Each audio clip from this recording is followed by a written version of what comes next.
السلام عليكم ورحمة الله.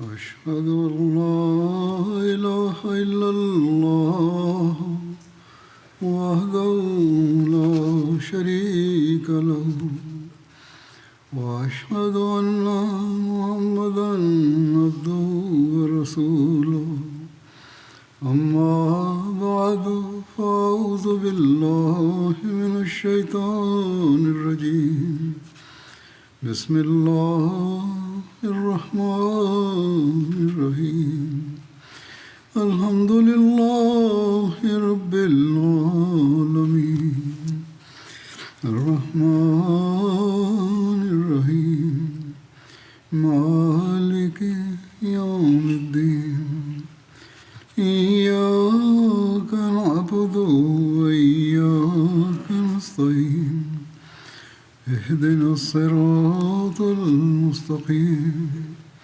صراط الذين أنعمت عليهم غير المغضوب عليهم ولا الضالين.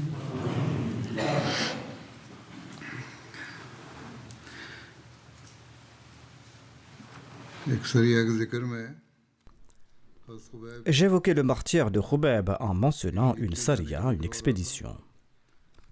इसकी मज़ीद तफसील Voici des détails supplémentaires à ce propos. Khubayb était le premier compagnon tué en étant attaché à un bois, c'est-à-dire qu'il a été tué à l'instar d'un crucifié pendu à une croix. अल्लामा इब्ने असीर जज़री लिखते हैं कि खुबैब पहले सहाबी थे. Allama ibn Asir al-Juzri a déclaré que Khubayb était le premier compagnon crucifié pour la cause d'Allah. एक रिवायत में है कि कुरैश ने हज़रत खुबैब से कहा कि अगर Selon un récit, les Korachites ont dit à Khubayb, nous t'accorderons la vie sauve si tu renies l'islam, तो हम तुम्हें कत्ल कर देंगे. mais nous te tuerons si tu ne renies pas l'islam. अल्लाह के रास्ते में Khubayb a répondu, तो एक मामूली mon exécution dans la voie d'Allah est insignifiante. A Allah Ensuite, il a prié en ces termes. रसूल तक मेरा सलाम पहुंचा. Ô Allah, il n'y a personne ici qui transmettra mes salutations à ton prophète. Ô Allah, transmets toi-même mes salutations à ton prophète sallallahu alayhi wa sallam, et informe ton prophète de ma situation ici. बिन ज़ैद से रिवायत है कि एक रोज़ Oussama bin Zayd relate ceci. सल्लल्लाहु अलैहि वसल्लम Un jour, le saint prophète Mohammed sallallahu alayhi wa sallam était assis parmi ses compagnons, कैफियत तारी हुई et le saint prophète Mohammed paix soit sur lui est passé par l'état qu'il traversait lorsqu'il recevait des révélations. Nous lui avons entendu dire wa alayhimussalamu wa rahmatullahi wa barakatuhu, अल्लाह की रहमतें और बरकतें हों. c'est-à-dire que la paix et les bénédictions d'Allah soient sur lui aussi. Ensuite, lorsque le saint prophète Mohammed sallallahu alayhi wa sallam est sorti de l'état de la révélation, il a déclaré, c'était l'ange Gabriel qui me transmettait les salutations de Khubayb qui a été tué par les Korachites. Quraish ने ऐसे 40 आदमियों को हज़रत खुबैब के कत्ल के वक्त Selon un récit, les Korachites avaient invité pour l'exécution de Khubayb 40 personnes dont les pères et les aïeux avaient été tués lors de la bataille de Badr. En offrant une lance à chacune de ces personnes, les Korachites ont déclaré « C'est la personne qui a tué vos pères et vos aïeux ». तो इन लोगों ने खुबैब को अपने नेज़ों के साथ Et ils ont frappé Khubayb légèrement avec leur lance. बिल्कुल बेचैन होने लगे. Khubayb était tout agité sur la croix. Ensuite, il s'est retourné et son visage était en direction de la Kaaba. अल्लाह के लिए Il a déclaré « Toutes les louanges appartiennent à Allah, qui a fait tourner mon visage vers la Qibla qu'il a choisie. फिर मुशरिकीन ने खुबैब को कत्ल कर दिया. » Ensuite, les polythéistes ont donné le coup de grâce à Khubayb. इससे मालूम होता है कि मुशरिकीन ने पहले हज़रत खुबैब को L'on a déduit que les polythéistes ont piqué Khubayb avec leur lance au préalable et l'ont violemment torturé avant de le tuer. Khubaib ने जो D'après un hadith d'Al-Bukhari, lorsque Khubayb a terminé ses vers, Haris उनके Uqba bin Harith s'est approché de lui et l'a tué. उक़बा बिन हारिस की कुनियत अबू सिरवा बयान हुई है. Uqba bin Harith était connu sous la kunya d'Abu Sirwa. Selon certains récits, Abu Sirwa, Uqba bin Harith, était encore jeune à l'époque et on lui a donné une lance, mais le coup de grâce a été porté par Abu Maysara al-Abdari. C'est-à-dire que l'enfant a reçu la lance pour se venger, mais c'est un homme plus âgé qui a porté le coup de grâce. D'autres savants mentionnent un nom différent pour Abu Sirwa et le décrivent comme le frère d'Uqba bin Harith. Lorsque Abu Maysara a frappé, son coup n'a pas été fatal. C'est pourquoi Abu Sirwa s'est avancé et a donné le coup de grâce avec sa lance. Plus tard, Uqba bin Harith, qui s'est converti à l'islam lors de la conquête de la Mecque, a déclaré « J'étais encore enfant et Abu Maysara al-Abdari m'a donné une lance ou un javelot et m'a fait tuer Khubab par ma main. » Hazrat Mirza Bashir Ahmad Sahib écrit ceci à ce propos. Face à la profonde inimitié des chefs Qurayshites, toute notion de pitié et de justice était impossible. Ainsi, peu de jours après, les gens des Banu Harith et d'autres chefs Qurayshites ont emmené Khubab dans un champ ouvert afin de l'exécuter et afin de célébrer sa mort. Lorsque Khubab sentit l'approche du martyr, il implora les Qurayshites de lui permettre d'accomplir 2 rakats de salat avant son décès. Les Qurayshites, qui souhaitaient peut-être faire du rituel islamique une partie du spectacle, lui en accordèrent la permission. Khubab accomplit alors 2 rakats de salat avec une grande attention et une grande concentration. Une fois sa salat terminée, il a dit aux Qurayshites: « J'aurais voulu prolonger ma salat, mais j'ai craint que vous ne pensiez que je retarde ma mort intentionnellement. »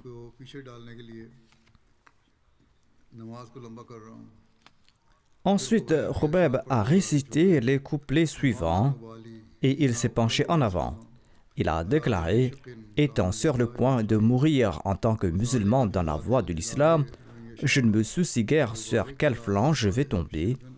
Tout ceci est uniquement pour la cause d'Allah, et s'il le souhaite, il pourra bénir chaque morceau de mon corps. » Il a déclaré dans ses vers: « Étant sur le point de mourir en tant que musulman dans la voie de l'islam, je ne me soucie guère sur quel flanc je vais tomber. Tout ceci est uniquement pour la cause d'Allah, et s'il le souhaite, il peut bénir chaque morceau de mon corps. » Les derniers mots de ces couplets résonnaient peut-être encore sur la langue de Khubab lorsque Uqba bin Harith s'est avancé et cet amoureux du saint prophète Mohammed lui est tombé dans la poussière. Un autre récit rapporte que les Qurayshites ont suspendu Khubab à la branche d'un arbre, puis l'ont assassiné en le perçant à plusieurs reprises avec des lances. Hadrat Muslim Maud relate à ce propos: lorsque le moment de son exécution est arrivé, Khubab a demandé la permission d'accomplir 2 rakats de prière. Les Qurayshites ont accepté sa requête et Khubab a imploré une dernière fois son Seigneur devant tout le monde. Une fois sa salat terminée, il a déclaré: « J'aurais voulu prolonger ma salat, mais je l'ai terminée rapidement par crainte que vous ne pensiez que j'ai peur de la mort. » Puis il a calmement placé sa tête devant son bourreau et tout en récitant ses vers, il a rendu l'âme. Il a déclaré dans ses vers: « Étant sur le point de mourir en tant que musulman dans la voie de l'islam, je ne me soucie guère sur quel flanc je vais tomber. Tout ceci est uniquement pour Allah.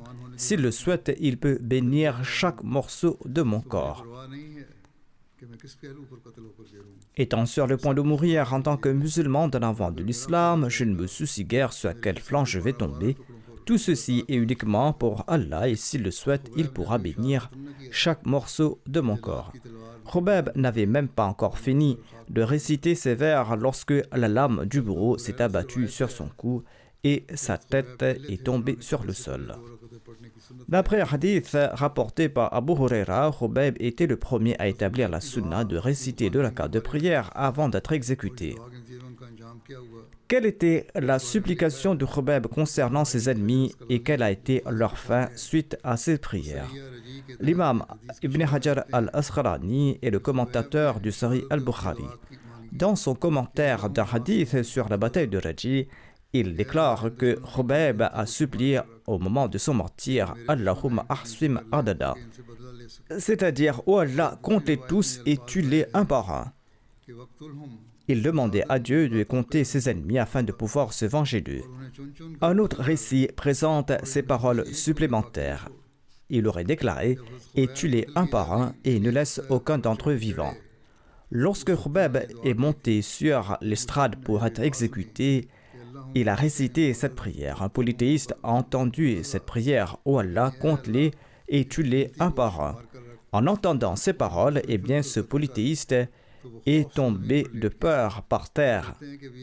Et on raconte qu'en moins d'un an, tous ceux qui avaient participé au meurtre de Khubayb, à l'exception de celui qui était tombé au sol, étaient tous morts. Cependant, il n'est pas attesté ailleurs que tous ces participants étaient morts en moins d'un an. On peut affirmer néanmoins que la majorité d'entre eux avaient péri.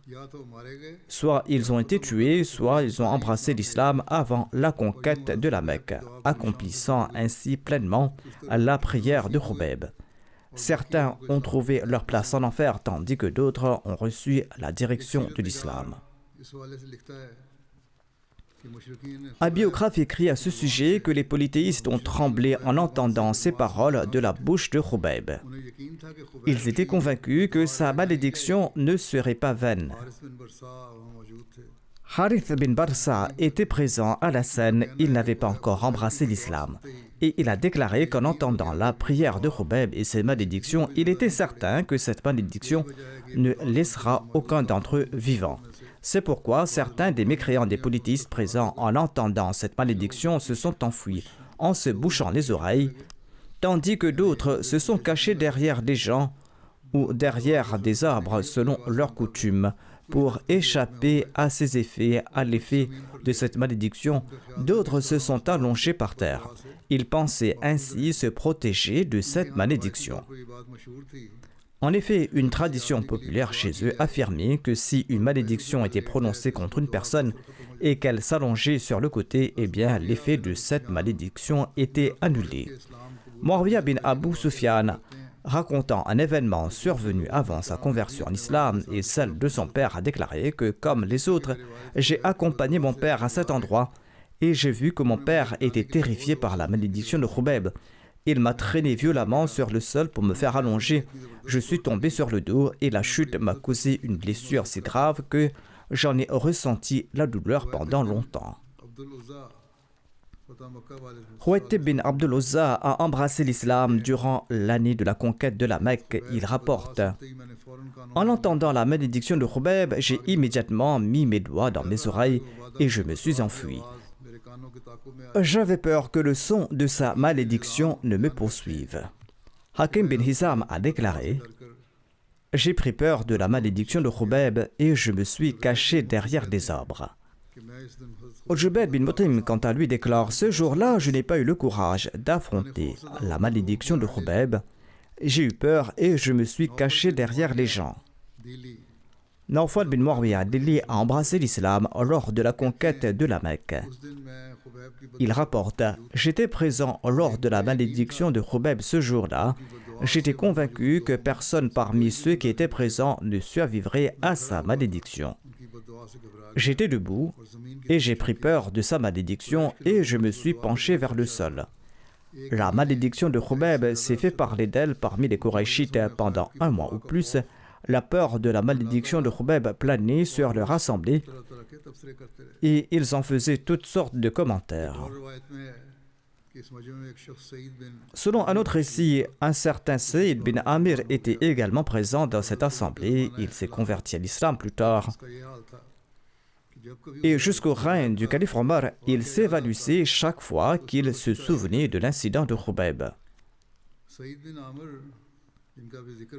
Selon les récits, le calife Omar avait nommé ce même Saïd bin Amir comme gouverneur d'une région du Cham du Levant pendant son califat.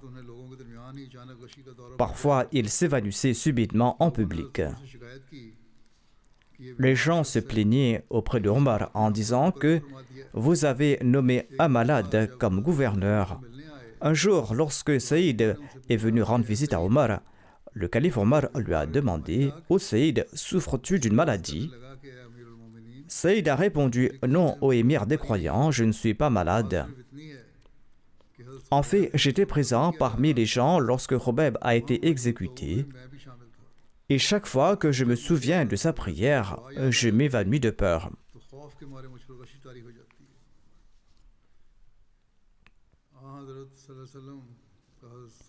Les récits décrivent également l'envoi d'une équipe par le saint prophète Mohammed paix soit lui pour récupérer le corps de Khubayb de la potence. Le récit raconte que les Korachites avaient assigné 40 personnes à la garde de la potence pour que le corps y reste et se décompose, soit pour se venger par la suite. Néanmoins, le saint prophète Mohammed paix soit lui avait envoyé Miqdad bin Amr et Zubair bin al-Awwam à la Mecque pour faire descendre la dépouille de Khubayb de la potence. Il avait apparemment reçu une révélation divine lui indiquant où se trouvait la dépouille de Khubayb. Selon un récit, le saint prophète Mohammed paix soit lui a déclaré « Qui parmi vous descendra Khubayb de la potence? Le paradis lui sera promis. » Zubayr bin al-Awwam a répondu au messager d'Allah, sallallahu alayhi wa sallam, « Moi et mon compagnon Miqdad bin Aswad, nous allons nous charger de cette mission. » Ils sont arrivés à l'endroit où se trouvait la dépouille de Khubayb et ils ont trouvé là-bas les 40 hommes endormis. Tous deux ont descendu Khubayb et l'ont emporté. Cet événement s'est produit 40 jours après le martyre de Khubayb. Zubair a placé le corps de Khubayb sur son cheval et ils sont partis tous deux. Lorsque les mécréants ont découvert que Khubayb avait disparu, ils ont informé les Korachites qui ont envoyé 70 cavaliers à leur poursuite. Les Korachites ont envoyé d'autres hommes pour les poursuivre. Lorsque les Korachites se sont approchés des deux compagnons, Zubair a placé le corps de Khubayb sur le sol. Et il a enlevé son turban de sa tête et il a dit aux Korachites « Je suis Zubair bin al-Awwam et voici Miqdad bin Aswad. Nous sommes deux lions qui ont laissé leurs enfants derrière eux. Si vous le souhaitez, nous vous accueillerons avec des flèches. Et si vous le souhaitez, nous vous attaquerons. Et si vous le souhaitez, vous allez retourner d'où vous venez. » En entendant cela, les polistes se sont retirés. Et lorsque Zubair a regardé dans la direction du corps de Khubayb, son corps avait disparu, comme si la terre l'avait englouti. Sur ce, il a reçu le titre Bali'ul Ard, c'est-à-dire celui qui a été englouti par la terre. Il existe des récits étranges sur la disparition du corps de Khubayb, mais l'un d'entre eux que je mentionnerai plus tard semble être le plus plausible quant à la façon dont la dépouille de Khubayb a disparu. Quoi qu'il en soit, selon les récits, des anges se sont vantés de Zubair et de Miqdad. Lorsque Zubair et Miqdad sont retournés à Médine auprès du saint prophète Mohammed sallallahu alayhi wa sallam, l'ange Gabriel était présent auprès de l'envoyé d'Allah sallallahu alayhi wa sallam. L'ange Gabriel a dit « Ô Mohammed sallallahu alayhi wa sallam, les anges se vantent de ces deux hommes parmi tes compagnons. » Les biographies mentionnent également l'envoi d'une autre équipe pour récupérer le corps de Khubayb. Selon un récit, le saint prophète Mohammed sallallahu alayhi wa sallam avait envoyé Amr bin Umayya tout seul en tant qu'espion chez les Korachites. Il a relaté « Je me suis approché tout près de la croix de Khubayb. J'avais peur des espions. Je suis monté sur la croix et j'ai détaché le corps de Khubayb. Il est tombé au sol. Je me suis écarté un moment et j'ai entendu un bruit derrière moi. Et quand je me suis retourné, je n'ai plus vu le corps de Khubayb, comme si la terre l'avait englouti. Et jusqu'aujourd'hui, il n'y a aucune trace de lui. » Il semble également qu'il y a des exagérations à ce propos. Mais de tels récits ont été rapportés dans l'histoire. Selon un autre récit, Amr bin Umayya a été envoyé avec Jabbar bin al-Sakhar al-Ansari. Lorsque les Korachites qui gardaient le corps de Khubayb les ont poursuivis, Jabbar a jeté le corps de Khubayb dans la rivière. C'est ainsi qu'Allah a caché le corps de Khubayb aux infidèles.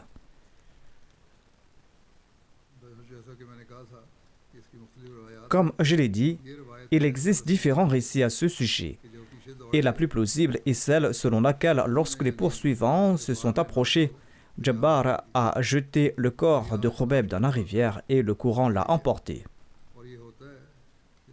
Il est possible que le courant d'une rivière rapide emporte les corps, d'où ces différents récits. Quoi qu'il en soit, son corps n'est pas tombé entre les mains des mécréants. On dit qu'il a été englouti par la terre ou a disparu, et il était connu sous le nom de Balil al-Ard, c'est-à-dire celui qui a été englouti par la terre, car son corps a disparu dans la terre. Les mécréants n'ont pas pu faire ce qu'ils souhaitaient faire, et Allah a ainsi protégé son corps de la profanation. Allah protège ses bien-aimés de cette manière, comme dans de nombreux cas où les corps ont été protégés de la profanation. La dernière fois, j'ai raconté un incident où des frelons et des abeilles ont préservé un corps de la mutilation.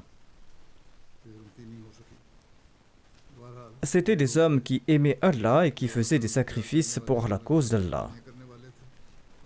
Allah les appréciait et Allah, de même, a préservé leur corps après leur mort. Ici se termine ce récit sur cette sariya. Je continue à attirer l'attention sur la prière, prier tout particulièrement pour les Palestiniens, car maintenant, leur situation est arrivée à l'extrême. Auparavant, les États-Unis disaient que Rafah serait leur ligne rouge, et maintenant ils disent que non, ce n'est pas encore fini. On ignore quel est leur critère de ligne rouge. Combien de centaines de milliers de personnes doivent-ils tuer pour qu'il y ait à nouveau un tollé? Qu'Allah sauve le monde de ses oppresseurs et qu'Allah protège également les Palestiniens innocents. Priez de même pour les Soudanais. Au Soudan, ce sont les habitants d'un même pays qui s'entretuent. Les musulmans sont en train de tuer d'autres musulmans. Qu'Allah leur donne également du discernement et qu'ils se protègent de la colère d'Allah, qu'ils soient également de ceux qui respectent les commandements d'Allah tout en se disant musulmans. Priez aussi pour les prisonniers Ahmadis du Yémen, qu'Allah crée les moyens pour leur libération. Priez également pour les Ahmadis du Pakistan. Là-bas aussi, la situation est fluctuante et les mollahs deviennent de plus en plus actifs à l'approche de l'Aïd. Qu'Allah protège chaque Ahmadi de tout mal et qu'Allah crée les moyens pour la libération des prisonniers. Je dirigerai également la prière funéraire de 2 personnes en absence de leur dépouille après la prière de Juma. Le premier défunt est notre missionnaire de la communauté, Chaudhry Munir Ahmad Saheb, qui a servi comme directeur de la MTA International Teleport USA.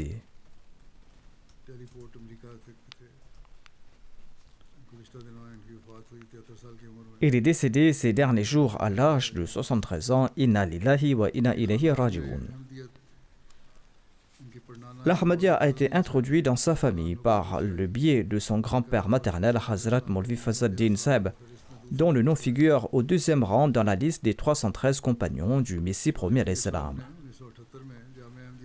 Chaudhry Munir Saheb avait obtenu son diplôme de Shahid de la Jamia Ahmadiyya en 1978 et il a servi comme missionnaire à divers endroits au Pakistan. Il a ensuite eu l'honneur de servir comme secrétaire de la Majlis Khudamul Ahmadiyya centrale. En 1980, il a été envoyé aux États-Unis où il est resté jusqu'en 1990. Il est ensuite revenu au Pakistan et il est reparti pour les États-Unis en 1994, où il a vécu et servi la communauté jusqu'à sa mort. Il a joué un rôle déterminant dans la création de la MTA Teleport USA. Au départ, il ne s'agissait que d'un petit studio de transmission, mais ce département a été agrandi et un département distinct a été créé pour le continent américain, nord et sud. Et je l'ai nommé directeur de ce département de la MTA.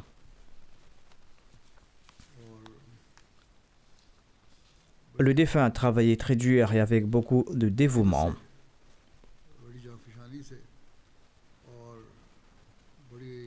Le défunt Chaudhry Munir Saheb n'avait pas acquis de compétences techniques dans le monde universitaire. mais il avait un vif intérêt pour ce domaine et il a acquis les connaissances nécessaires de son propre chef. Et il a dirigé cette chaîne de transmission de manière excellente et il a porté un niveau technique très élevé. Il laisse derrière lui son épouse, un fils et 2 filles. Ses enfants ont raconté que le défunt était toujours confiant en Dieu et qu'il recommandait de se tourner vers la prière dans des moments difficiles. Il disait toujours « Utilisez tous les moyens disponibles, puis remettez-vous à Dieu ». L'hospitalité était l'une de ses qualités les plus remarquables. Sa maison était toujours ouverte aux invités. Il inculquait toujours à ses enfants un attachement profond au califat. Ses enfants disent qu'il utilisait ses compétences au profit de la MTA, même lorsqu'il était à l'hôpital et lorsqu'il était malade. Il était malade pendant de longues périodes à différents moments. Même lorsqu'il était hospitalisé, il continuait à travailler pour la MTA. En bref, il était un modèle exemplaire d'un Waqf Zindagi.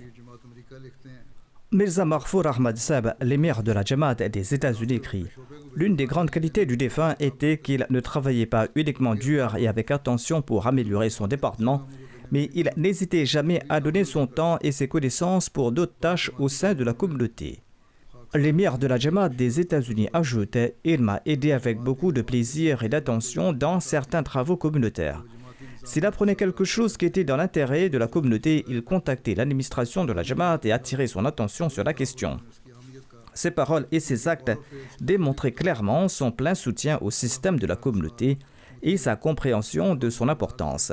Il était un partisan dévoué et obéissant du califat. Il était toujours prêt à comprendre et à suivre les instructions du calife de l'époque. L'amir des États-Unis ajoute « J'ai toujours trouvé s'efforçant d'accomplir les souhaits et les attentes du calife de l'époque avec le plus grand zèle. » L'émir de la Jamaat du Burkina Faso, qui est également son parent, écrit qu'il y a eu un incident célèbre de son enfance. Il déclare que lorsque le défunt n'avait que quelques mois, il est tombé gravement malade et il présentait les derniers symptômes. Maulana Ghulam Rasoul Saheb Raji, qui résidait dans sa région à cette époque. La mère de la défunte était paniquée en raison de la maladie et l'a emmené chez Maulana Saheb et a placé l'enfant dans ses bras en disant « Maulana Saheb, il va mourir ». Et elle n'a cessé de pleurer. Maulana Saheb a pris l'enfant et a dit « Il ira bien dédier cet enfant au service de la communauté. » C'est ainsi qu'il a été dédié dès son enfance. Sa mère a fait le vœu à ce moment-là de le vouer à la communauté. L'émir de la Jamaat du Burkina Faso relate que Mounir Saheb m'avait conseillé de réciter la sourate al-Fatiha pendant l'assemblée, car je n'étais pas bon en études et je le faisais régulièrement. Shamsad Nasir Saheb, missionnaire, a aussi présenté ses sentiments. Et presque tout le monde a écrit sur ses qualités, notamment son obéissance et son respect indéfectible des ordres du calife. Bien qu'il était souvent malade, il n'a jamais dit à personne qu'il était malade et il n'a jamais laissé personne savoir qu'il souffrait. Il se contentait de son travail et il travaillait avec beaucoup de diligence et de dévouement. Il avait une grande connaissance sur tous les sujets, il étudiait tout en profondeur et guidait également les autres missionnaires. Il était également un excellent administrateur et traitait ses collègues avec beaucoup de gentillesse. Il était également hospitalier. Les autres aussi l'ont ressenti et pas uniquement ses enfants. Il saluait tout le monde avec un sourire, il avait un caractère très calme et il était courageux. Dieu lui avait accordé des capacités extraordinaires. Il était missionnaire. Mais lorsqu'il a été nommé à la station terrestre par le 4e calife, il a étudié tout en profondeur et il a mené ce projet avec un grand succès.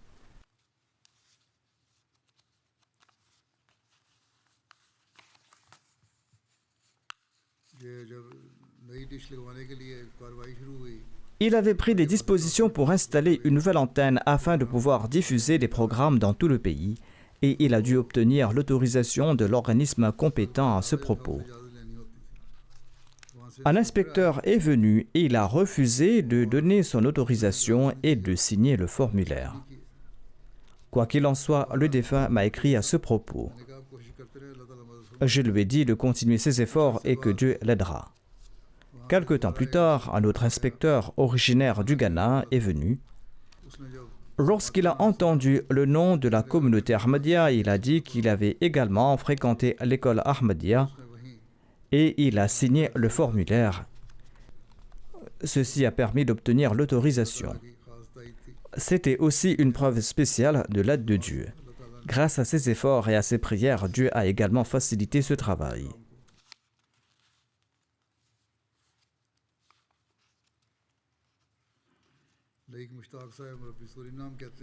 Laik Mushtaq Seb, missionnaire du Suriname, déclare que le défunt a visité les pays de l'Amérique du Sud et il a recueilli des informations sur la MTA.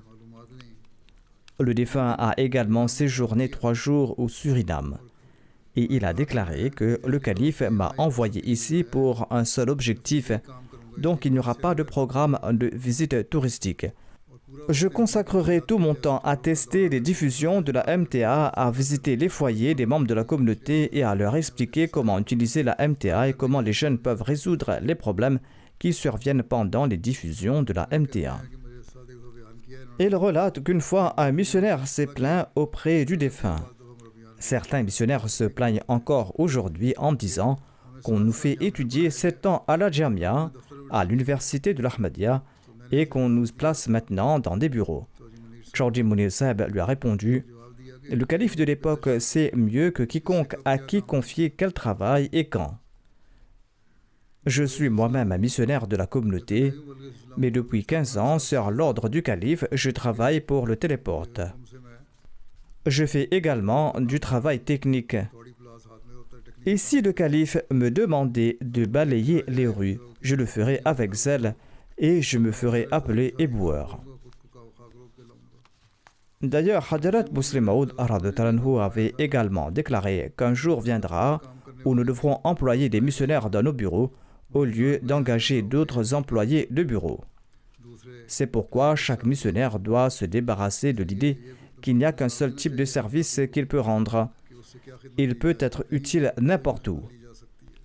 C'est une bonne chose d'avoir étudié à la Jamia, car cela vous permet d'acquérir une connaissance religieuse. Et vous devez continuer à utiliser cette connaissance religieuse. Ghalib Khan, responsable du studio de la MTA aux États-Unis, déclare que le défunt s'efforçait toujours de terminer chaque tâche lui-même. Il tenait des registres, il surveillait les horaires du personnel, il s'occupait du site, il s'occupait du nettoyage du bâtiment et il était constamment à la recherche de moyens pour améliorer le système. Il était également doux avec ses collègues et il était un excellent administrateur. Mais il était également doté d'une forte détermination et d'un très grand courage. Mirza Mohammad Afzal Sahib écrit qu'il connaissait le défunt depuis 66 ans. Ils étaient venus ensemble aux États-Unis. Le défunt était dévoué au califat. Le défunt a également été emprisonné en 1974. Il était plein de sincérité et de loyauté. Et il servait avec beaucoup de passion et il était très méthodique. Il ne refusait jamais aucune tâche et il n'a cessé d'être un soutien puissant au califat.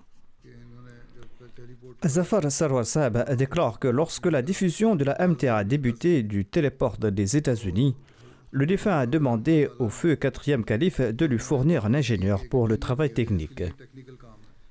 Feu le 4e calife lui a dit d'essayer de devenir lui-même un ingénieur.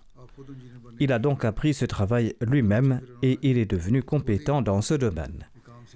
Et il a accompli toutes ses tâches avec beaucoup de confiance et d'efficacité.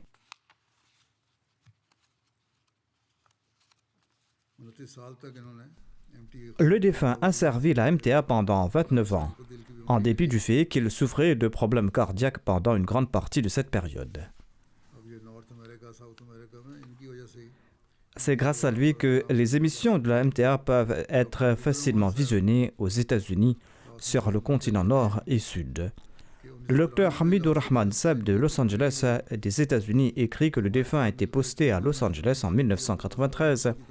Avec l'aide de Chaudhry Sahib, nous avons acheté un terrain à Chino et nous avons tenté de construire une mosquée sur ce terrain. Le défunt était très courageux et téméraire.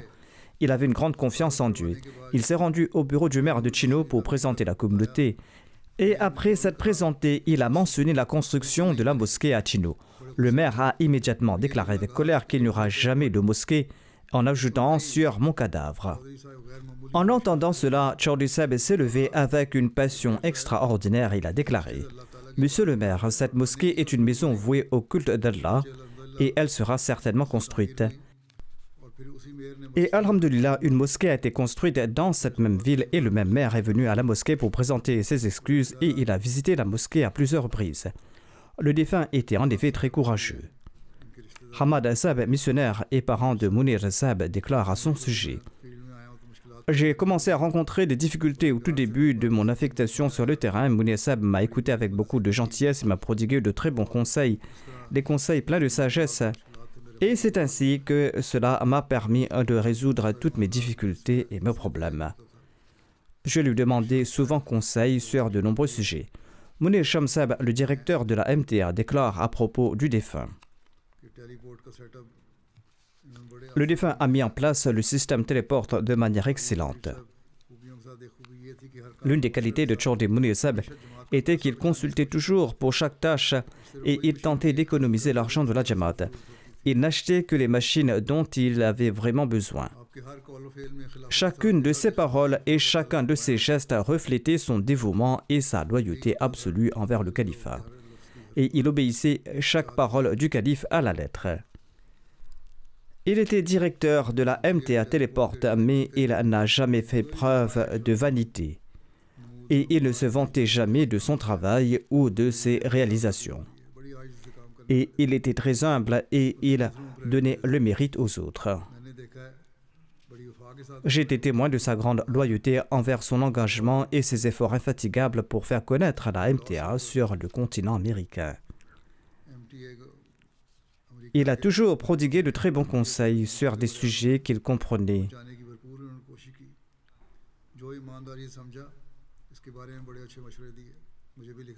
Et il m'écrivait aussi régulièrement. Il n'avait aucun intérêt à se mettre de l'avant. Il n'avait qu'un seul désir: accomplir au mieux la tâche que lui avait confiée le calife. Que Dieu le Tout-Puissant lui accorde son pardon et sa miséricorde et qu'Allah élève son rang. Le deuxième défunt est Abdurrahman Kati Sahib Alanur Kerala. Il est décédé quelques jours auparavant. Inna lillahi wa inna ilayhi raji'un. Par la grâce d'Allah, il était moussi. Il a eu la chance de prêter le serment d'allégeance par l'intermédiaire de son oncle maternel, Maulana Muhammad Alawi Sahib, à l'âge de 16 ans. Il était un homme pieux et humble, attaché à la communauté qui respectait scrupuleusement le jeûne et la prière. Il s'efforçait d'inclure un aspect religieux dans chaque tâche qu'il accomplissait. Ses fils écrivent qu'il a donné la priorité à l'aspect religieux de leur éducation. Ainsi, il les envoyait à l'école coranique pendant 1 heure ou 2 heures avant d'aller à l'école le matin et il leur faisait réciter le Saint-Coran avec régularité avant de s'endormir le soir. Son épouse est décédée il y a 3 ans de cela. Le défunt laisse derrière lui 2 filles et 4 fils. L'un de ses fils, Shamsuddin Malabari Sahib, a le privilège de servir en tant que missionnaire en charge de Kababir. Il n'a pas pu assister aux prières funéraires de son père. Que Dieu lui accorde patience et courage. Qu'Allah élève le rang du défunt et qu'Allah lui accorde son pardon et sa miséricorde.